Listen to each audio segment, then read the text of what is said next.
Hello and welcome to another episode of B2B Nav. In the previous episode we were chatting to James and Lydia from our paid team about bringing in leads through that awareness and to consideration phase of the buying cycle. In this episode I'm joined by my colleagues Dimo and Rebecca, and we're going to be talking about what happens after somebody's filled in that lead form on your landing page. So typically that'll be something like a white paper download or a guide download, that kind of lead where it's not somebody that specifically said I'm ready to buy from you, but they're at least interested in getting some information from you. So welcome both of you. So how would we like to start this topic? I think it's important to understand why we need to talk about this in the first place. Because what we see a lot from marketeers is that they put a lot of effort into generating those form submissions, and then they pass them to sales, but they're not really sales ready. So when you pass them to sales and the sales team follows up, and then they discover that they don't really get much out of all that effort, then the next time you do it, you start creating this disconnect with the sales team where they wouldn't even be looking forward to receiving those leads. So it's important to understand what steps you need to take to turn those leads into something that sales will be excited for. And that's really creating a whole nurture journey that we can talk about, which is getting those the initial submissions, doing some work to get them to the point where you're confident that there is a sales opportunity there, and then passing them on to the sales team to do the rest of the job. Mm-hmm. And obviously Rebecca is one of our key content people within BDB. So I think content obviously plays a huge role in this because that's what's really helping drive people along. That's what's helped generate the initial interest, and it's also what helps to get people through all the way through to that end of that process. That's exactly it. And I think, like Dimo was saying, when we think about the kind of whole content journey, there's a tendency to stop like right at the end of the interest phase, as soon as those leads might come in from a white paper or a webinar. But because that's the stage where it's very high value content, but it's still quite low commercial intent. So people aren't quite ready, as Dimo was saying, to engage with the sales team. They're not ready to buy for you yet. So I think the important thing is defining that entire journey, defining your audience, defining your theme, and then basing content on each stage of the kind of commercial intent journey. Yeah, because I think when we've done this exercise internally for clients in the past, we've often found if we just put like the buying journey up on a whiteboard and you start mapping out what content they already have, there's typically an awful lot at the awareness stage, and then quite often a lot at the very purchase stage where it's here's all about our actual product information and technical specifications, and very little in between that you'd really want to share with people as they're starting to make that decision making process. Would you agree with that? Definitely. And I think with those, when those leads come in from that single piece of content, it's not a case of just following up immediately with a brochure or a data sheet, spec sheet and so on. It's actually nurturing them with different kinds of content, and that can be going back to the awareness stage, sending them blogs, like other webinars, other kind of white papers, and just carrying on engaging. And then we can kind of look a bit more at then targeting with them that more commercial content. So yes, like I was saying, they're kind of case studies, brochures, those proof points to equip them with all the information they need to make a purchase from you. Yeah, and I think that's often, like we say, is a point where people often fall down. They don't really have this thought out to that degree, which means that we've got a lead, and as you say, it goes straight to sales, and the salespeople end up with growing a little bit about often animosity towards the marketing team, feeling like they're almost wasting their time. Yeah, and I think with B2B especially, when you have those long sales cycles and journeys, you have to nurture people, and you have the time to nurture them. That's what makes it different from B2C, where if somebody enters the system, you can follow up straight away. Mm-hmm. In B2B, that's not always the case, because they might enter the system because they're still doing initial research, and they might be months away from actually becoming sales ready. But you have to be preaching them, you have to create those touch points, and you have to stay top of mind, and hopefully when they're ready they can know that you're the right person or the right company to reach out to and initiate that process. Yeah, and I think to try and put this in a little bit of context, when we say awareness, it doesn't necessarily mean awareness of that company or that product, I suppose. It can often be awareness, or even be pre-awareness. Might be, I know in my role or my job that I have a challenge. and I need a solution to that challenge. But that could be, you could be quite a long period of time away from understanding that there is a solution on the market for that. That there is and then there's obviously different solutions you need to start comparing and evaluating. So I guess the initial stage often needs to start with helping to identify what people's problems are and then work through it. So how do we actually go about beginning this process? We know we've got leads already, or that we want to run a lead gen campaign. Let's assume we're planning this earlier on. How do we make sure that we're approaching this nurture process correctly? I think it's going back to what Rebecca said. It's thinking about the whole journey from beginning to end, with that conversion from somebody entering the system to becoming a customer being included in the journey. And for that, you need to have some sort of indicators that help you identify when somebody is ready. And that could be your lead scoring system. So when somebody enters the system, you start monitoring what actions they take, what content they engage with.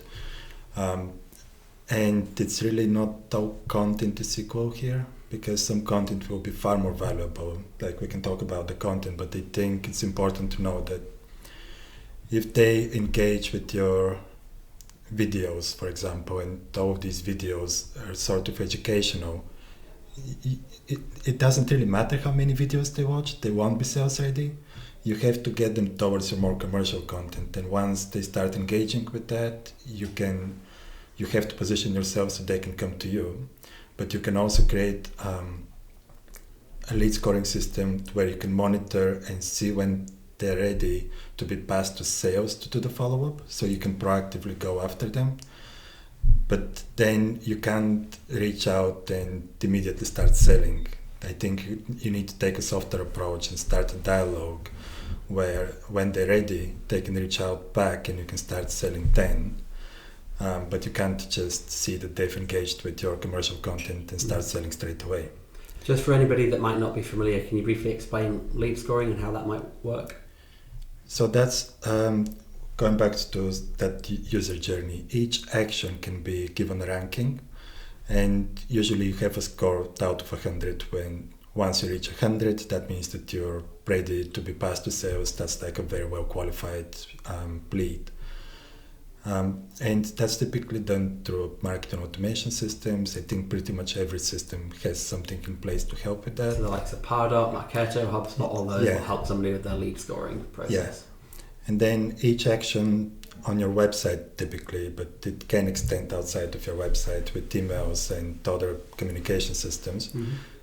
Each action will be given a score, and you can customize it. So it's based on your priorities. Typically you have the low priority actions be 1s and 2s, and the higher priority can be 10s. And and then you monitor this over time. Once you get somebody beyond a certain threshold, you can make an educated case that they would be ready to be passed to sales. And I guess you might always find that there'll be some people that have reached this threshold that aren't ready. But I guess the point is that you're making sure that you're going to have a higher percentage of success than you would do if you just passed everybody through, and that way sales won't be as frustrated with the whole process. And there'll be, I guess, a key aspect of this is just sales and marketing alignment, getting those two teams working together and talking together. That's exactly it. And I think that's one thing a lot of people forget, because you need to equip your sales team as part of that content journey. It's not just about the content that you're sending out to all your users and your target audience. You really need to educate your sales team and make them feel equipped to talk with expertise, and more effectively kind of once they reach out, be able to talk on the topic and then convert that customer. And how active a role do you typically have, or active involvement do you have with the sales people themselves when it comes to creating the content? Do you typically get feedback from them to help guide any of that content? Well, not typically, but in an ideal world, we would be at the sales team and marketing should really be talking at the initial planning stage, because there's no one who really knows the customer's pain points better than the sales team. And their input is really vital to creating those personas that you can use to create the content that really kind of resonates with your audiences. But I think this is why sales and marketing alignment is such a big topic, is because we know they're quite often misaligned. Yes. And it's more the exception rather than the rule whether they're actually working quite closely in tandem. So yeah, I think it's always quite a big topic for us is trying to encourage the marketing people that we typically engage with to have those conversations and bring in that involvement from the sales team. Oh, absolutely. Okay. Yeah. So with the previous podcast, you were talking about how to get people to move from other platforms into your own system. So that's getting your own data. What that allows you to do is to track the engagement better, because you're moving away from LinkedIn and third-party systems to using your own system where you can really customize the information that you see, from which you can then define what actions need to be taken and when. And what's important here is that once you qualify somebody as being a lead that needs to be passed to sales, you can give all the information to sales as to what content that user has engaged with. And that really helps them to customize the follow-up. And what Rebecca is saying is that you can also provide content to the sales team that's not publicly available that they can use for that follow-up. And that can be very well tailored and timely, so that when they do the follow-up, it's almost guaranteed to end up in a good discussion, if not sales. But it will at least start a dialogue that can be very beneficial long term. Mm-hmm. And that's one of the things, is just providing everything to your sales team that they need to be able to follow up effectively. Mm-hmm. Okay. So I think one of the things that we've mentioned along with this is obviously the idea of having a marketing automation system. And I suppose there's no doubt that having a marketing automation system like your Marketos, Pardots or HubSpots will definitely make this easier. In your opinion, is having a marketing automation system required to make that nurture process work? If you want to do it at large scope, yes.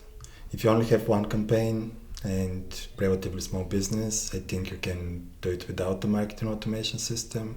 But in reality, even MailChimp offers marketing automation and it's very affordable. Mm-hmm. So I think if you want to grow things and have the scope to follow up effectively and have your content delivered when the users are most likely to engage with that content, you should use marketing automation.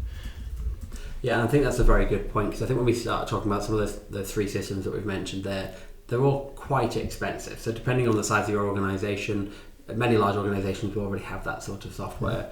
But I think it's important to note that there are more affordable solutions, whether that's the likes of your MailChimp, which you say now has marketing automation built in, or autopilots and things like that, which are the more affordable end of the market, but still give you some of that required functionality.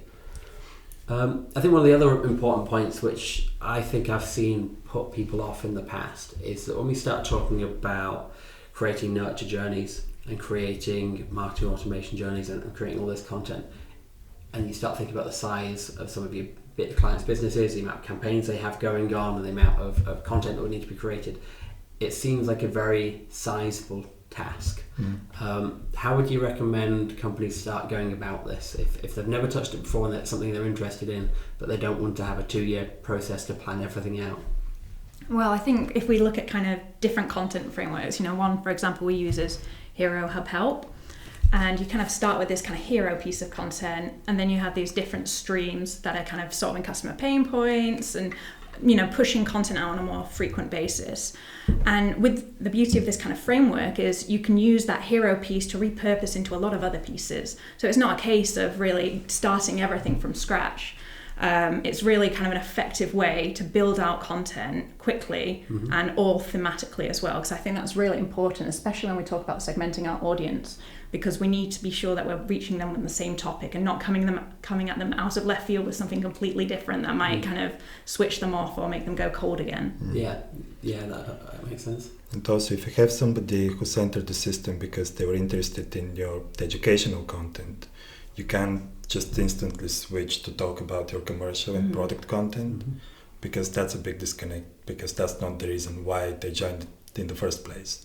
So you need to do that over time and build them. Like when we spoke about lead scoring, that's one way to think about it, is you want to get them from the lower priority actions to the higher priority actions, but you have to do this over time. You can't just instantly switch. So that needs to play into the content journey, where you need to have your commercial messaging embedded, but then build towards it over time, so that you can actually get people to do the action that you want them without creating the disconnect from the original reason they wanted to join your system. Yeah, so they might, whether that was like they watched a webinar or downloaded a white paper, that's very far away typically from I want to buy from you. So it's about slowly shifting their perception in their mind, so they're building up a good image of your brand, and understanding that your products and solutions might fit and that they might have a need, and then you slowly start to introduce, maybe you should be talking to us about this subject, we can help you. Okay. I think with webinars especially, that's typically just educational. That's talking on a topic that interests your audience. And most of those people don't join because they're commercially ready to create a new solution. They just want to get that information. And they enter your system, but they haven't subscribed to future communications. They can just join for that one webinar. So you need to showcase what value you can offer by them becoming part of your newsletter programs, part of your user journeys, where you can provide something of value over time, even if that's promoting coder webinars. But you have to give them a reason to be interested in your communications. And then on top of that, you start introducing your commercial messaging, where it's more about how you can work together to create new products, for example, or how you can sell them one of your products, which is going to solve one of their problems, as we spoke about. But it's finding the reason why they joined, and then what solution they're interested in, and then having the right content to be able to get them to convert and become sales ready. So we're looking to basically segment the audience so that we know that what we're giving people is what they're actually interested in based on what they originally signed up for, but also their behavior throughout the journey. I think that's the ideal scenario, where you want to have your content personalized to what topics the people who subscribe to your communications were interested in. And that's, I guess, where the point you made, Rebecca, is really important, which is understanding how you can produce content economically, let's say, so that you're not creating lots and lots of different pieces of content. You're creating one high value piece, like you say in this example, and then you're using that as something that you can help break down and expand on another topics without each one having to be reinventing the wheel, I suppose. And I suppose that's very much what we do within BDB as well, including obviously it'll depend on what company you're in and what you find easier, but for us I think we often find that video content's easier for us to produce than written content. So there's often different formats of content might make it easier, and there's different ways to help your content machine scale, as it were. Yeah, I think it's also finding a niche. Like if you find that everybody is making white papers on the same topic, then if you make a white paper, it's just another white paper that's available on that topic. But if no one's having webinars about this topic, then that's what you should do. You become the company that has webinars on that topic. So it's differentiating by content, but also by platform that helps you to stand out. So I think another point that would be good to explain briefly is when we're talking about these nurture journeys, what sort of channels are we talking about? If people aren't aware, marketing automation, at least in B2B space, is often more email focused. Are we just talking about emails, or do we see other channels being used to help put this content out to our audiences? So because we're talking about more commercial content, that's not something that you want to put in front of everybody, because it doesn't really help in terms of positioning yourself as a thought leader. It's more for the people who are interested in your products and services, so they've identified themselves as being interested. Then you can follow up with that commercial content. So what we're talking about is more remarketing and reaching people who already expressed that interest. So that means that LinkedIn is a good platform if you do remarketing there. Email, obviously, but also text messaging could be implemented to work for that, because it's still using first-party data, so it's using data that you have access to that's not owned by any other platform. Yeah, it's basically any way that you can get in front of these people more than once, so it's not your first interaction with them, is suitable to build on top of that journey. But I think remarketing via different platforms is probably the best way to utilize those platforms moving forward. Okay. And I guess the other key point that's related to this as well is thinking about whether or not the person that downloaded that white paper at the very beginning of this journey is actually in market or not. Because I think most of the time a buyer is probably not in market for a solution. So I guess these nurture journeys are helping you stay front of mind so that when they are in market, you're the person that they come to for a solution. I think one really important factor here as well is, once they're in that kind of high commercial intent group, or they've got purchasing intent, it's not making it as easy as possible for them to access that information. So I know a lot of people kind of gate brochures and things like that when sending this out. I don't think that's the right approach. We should really be just making it as streamlined as possible for them to equip themselves with the information they need to make a purchase. Yeah, it's always a slightly odd one, I think, when you see somebody's gating a brochure because they're wanting a brochure because they want to make a buying decision, and that's like this high buying intent signal, but you're stopping them getting it, and whether or not you think they would or not, some people will be put off by that form. So you will lose some potential customers because they didn't want to have to fill in a form to get that brochure. That's exactly it. And they've already taken a kind of high commitment action in the first place in the interest stage by, downloading that white paper, attending the webinar. They've given up their data at that point. So if they're reaching the stage where they want to access the brochure, as you say, they're looking for the information to make a purchase. Okay. So you can create content portals, for example, which are not accessible through your website. They're not indexed by search engines, but you can send the link via email to your audience, and they can go there and they can download content that's more commercially oriented, and it might have things that are things that you don't want publicly, like your pricing, for example. And you can personalize them because you have their information that's in your system, and you can make it relevant to the people you're sending this to.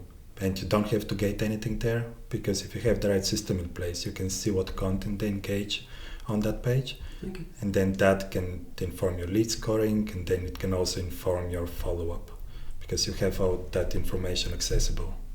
Okay, well, that's a really interesting subject, which I think we could delve into an awful lot more, but I think we're unfortunately out of time for this podcast. So thank you very much, Dimo and Rebecca, for joining us on this episode. If you're listening, please feel free to check out b2bknowledge.com, which is our free and ungated resource to help you navigate the B2B marketing landscape. Thank you very much. Thank you.